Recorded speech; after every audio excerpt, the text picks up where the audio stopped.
I'm a baby boomer. I was born just after the war. We've probably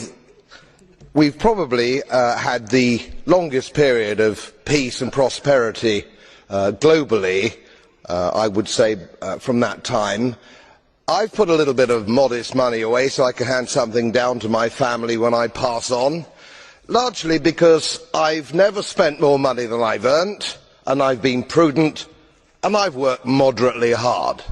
Now, it always seems to me as a complete surprise to politicians how countries get in debt. Let me explain, because I don't think you really understand it.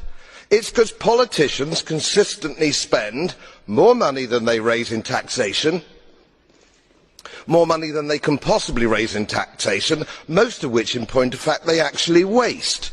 The reason we're talking about countries which are broke, and they are broke, is because their ridiculous, ineffective, ignorant politicians consistently spend more money than they can raise, and then they borrow, and worse, they then print money, because politicians and their central banks have a machine which prints money. You do that as a private citizen, and it's a criminal offence. You would go to prison for doing that, and politicians and their central banks do it all the time.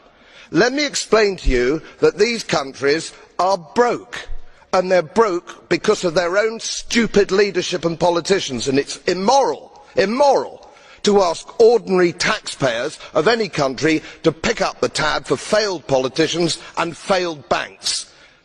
They are defaulted, they're broke. For God's sake, let's all of us admit it.